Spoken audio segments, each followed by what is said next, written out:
السلام علیکم ورحمۃ اللہ. ماشاء اللہ تبارک اللہ. ماشاء اللہ جی, زیارت کرو بیت اللہ شریف دی. ماشاء اللہ تبارک اللہ. اللہ تعالیٰ میرے محلے والوں کی خیر کرے, آمین یا رب العالمین. اللہ تعالیٰ منڈی بہاؤدین والوں کی مدد کرے اور تمام بچیاں اپنے حفظ و ایمان چ رکھے. اللہ تعالیٰ انہوں نے بری نگاہ تو محفوظ رکھے اور صحیح اسلام کے مطابق زندگی گزارنے کی توفیق عطا فرمایا. جس طرح آپ صلی اللہ علیہ وسلم کی پیاری بیٹی فاطمہ رضی اللہ تعالیٰ عنہ زندگی گزاری ہے, آمین یا رب العالمین. اور نال میں اس کرنا بخاری شریف ایڈ. ماشاء اللہ تبارک اللہ. اسی زیارت بھی کرو اور بخاری شریف بھی سنو. اللہ تعالیٰ ساڑیاں خطاواں معاف کرے, آمین یا رب العالمین. رسول اللہ صلی اللہ علیہ وسلم کے اس ارشاد کی تفصیل کہ میں تم سب سے زیادہ اللہ تعالیٰ کو جانتا ہوں, ایمان کا بیان. رسول اللہ صلی اللہ علیہ وسلم لوگوں کو کسی کام کا حکم دیتے تو وہ ایسا ہی کام ہوتا جس کے کرنے کی لوگوں میں طاقت ہوتی. اس پر صحابہ اکرام رضی اللہ تعالیٰ عنہ نے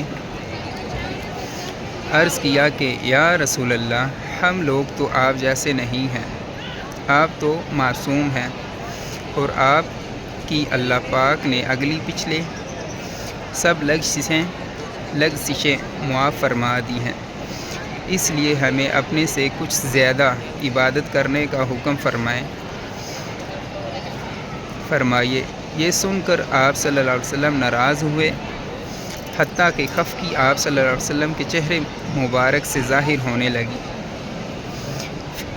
پھر فرمایا, بے شک میں تم سب سے زیادہ اللہ سے ڈرتا ہوں اور تم سب سے زیادہ اسے جانتا ہوں, بس تم مجھ سے بڑھ کر عبادت نہیں کر سکتے.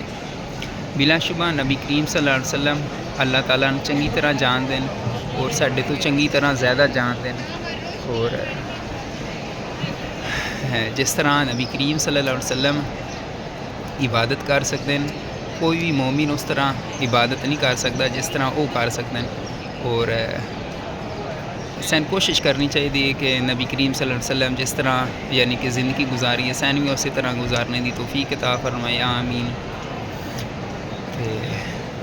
اللہ تعالیٰ جو یہ الفاظ ادا کیتے ہیں اس کو سمجھنے دی توفیق عطا فرمائے, آمین یا رب العالمین. ماشاء اللہ تبارک اللہ. زیارت کرو تسی ماشاء اللہ بیت اللہ دی. اللہ تعالیٰ تمہیں بھی یہ گھر ویکھنے دی توفیق عطا فرمائے, آمین. اور اگے ویڈیو سینڈ کر دیتا کرو, چلو وہ بھی بیت اللہ شریف کی زیارت کر لا کرن. ماشاء اللہ تبارک اللہ.